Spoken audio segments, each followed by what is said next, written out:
اس کا عمل صحیح ہو، اس کا کریکٹر صحیح ہو، اسلام کے واجبات کا پابند ہو، اسلام کے منہیات سے کوسوں دور رہتا ہو، اخلاق و کردار میں انمول، بے مثال اور نرالا ہو۔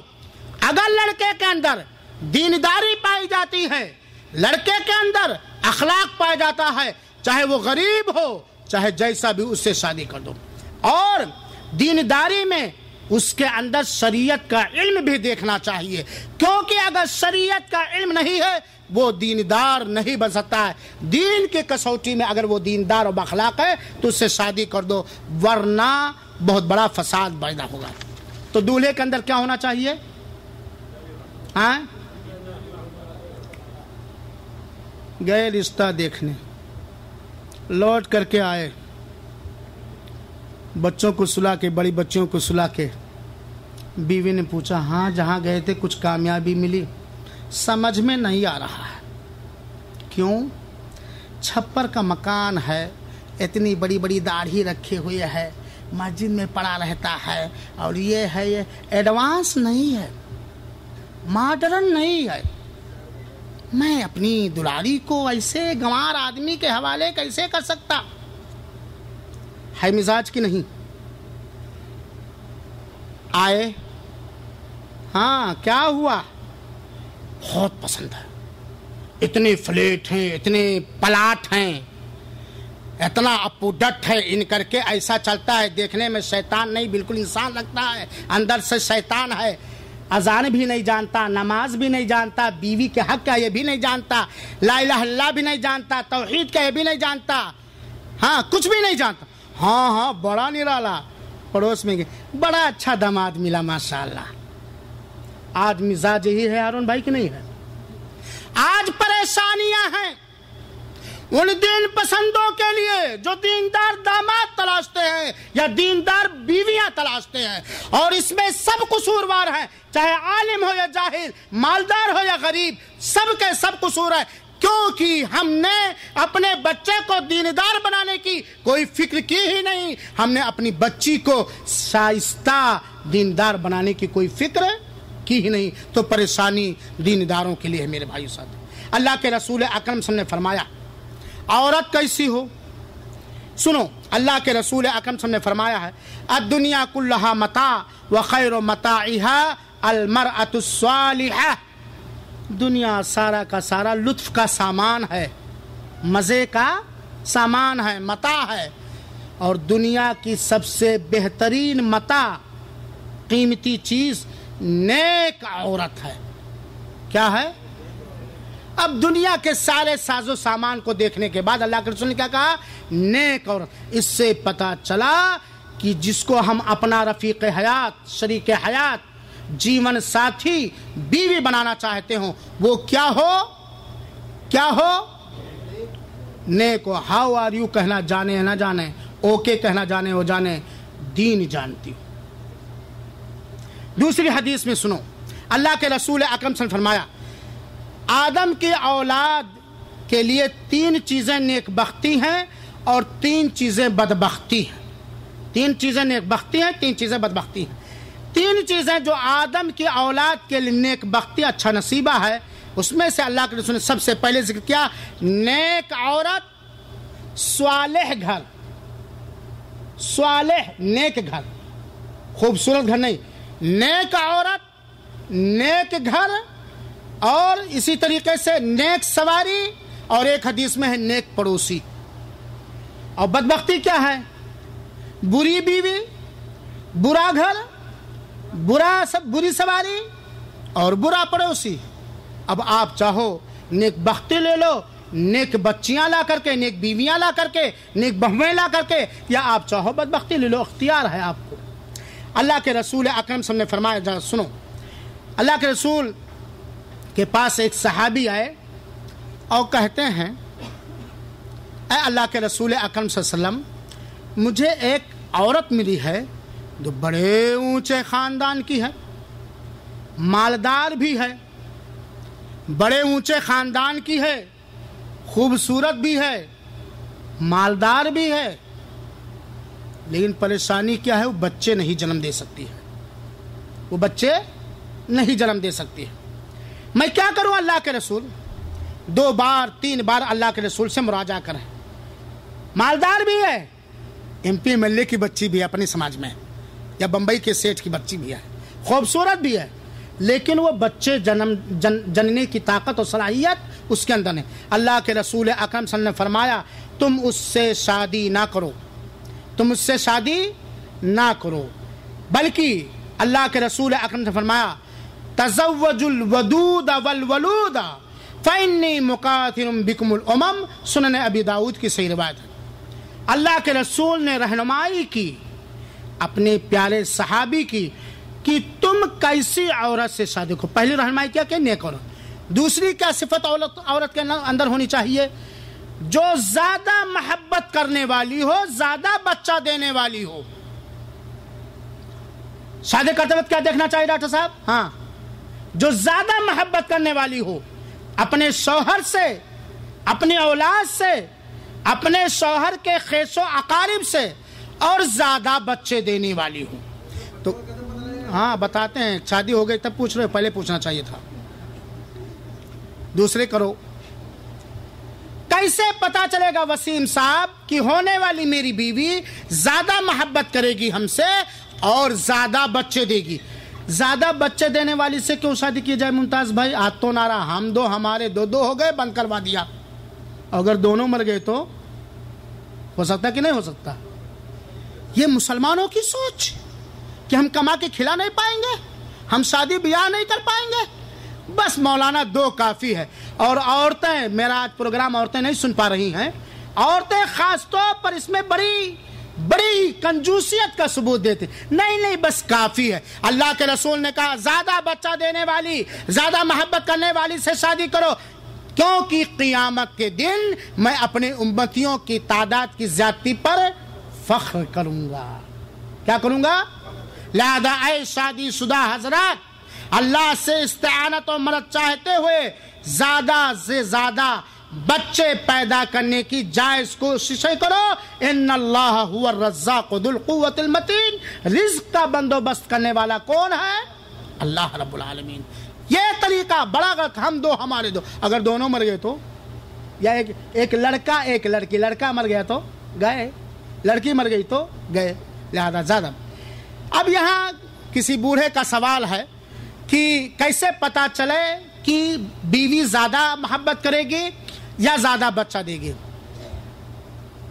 کھیت خریدنے جاتے ہو تو کیا دیکھتے ہو؟ کھیت آپ کو خریدنا ہے مظفر بھائی، تو کیا دیکھو گے؟ اس کھیت میں کتنا غلہ، کیا غلہ پیدا ہوتا ہے کہ نہیں؟ تب جواب بھی جانتے ہو تو کس سوال کی بھائی؟ بچی کی ماں کو دیکھو، بچی کی نانی کو دیکھو، بچی کی خالہ کو دیکھو۔ کس کو دیکھو افتخار صاحب؟ بچی کی ماں کو، بچی کی نانی کو، بچی کی خالہ کو، کیونکہ بچیوں کے اندر اکثر ماں کا معاملہ ہوتا ہے، ان کی خصلت ہوتی ہے۔ اگر ماں اپنے شوہر سے، اپنے متعلقین، جائز متعلقین سے ٹوٹ کر محبت کرنے والی ہے تو آپ کی ہونے والی بیوی بھی ٹوٹ کر محبت کرنے والی ہوگی۔ اور اگر ماں نے زیادہ بچے جنے ہیں، یا نانی نے یا خالہ نے، لڑکی کی نانی یا خالہ یا ماں نے، تو انشاءاللہ العزیز وہ بھی زیادہ بچے جنے گی۔ اور الحمدللہ کہنا چاہیے ایسی ملی ہے جس کے اندر دونوں پایا جاتا ہے۔ اللہ تعالیٰ سب کو ایسی بیویاں دے جو زیادہ محبت کرنے والی اور زیادہ بچے دینے والی۔ تو گویا لڑکی کی چوائس کرنے میں یہ 2 چیزیں بھی دیکھنی چاہیے۔ اللہ کے رسول اکرم صلی اللہ علیہ وسلم نے فرمایا عورت کی شادی عام طور پر 4 چیزوں کی بنیاد پر کی جاتی ہے۔ لوگ 4 چیزوں کو دیکھ کر یا 4 چیزوں میں سے کوئی ایک چیز دیکھ کر کے عورت سے شادی کرتے ہیں۔ تنکح المرأة لأربع لمالها ولحسبها ولجمالها فاظفر بذات الدین تربت جان۔ عام طور پر عورتوں سے جو شادی کی جاتی ہے 4 چیزوں کو دیکھا جاتا ہے، یا تو اس کے مال کو کہ مالدار ہے کہ نہیں، یا اس کے حسب و نسب کو، یا اس کی خوبصورتی کو۔ کیا دیکھا جاتا ہے ممتاز بھائی؟ مالدار ہے کہ نہیں،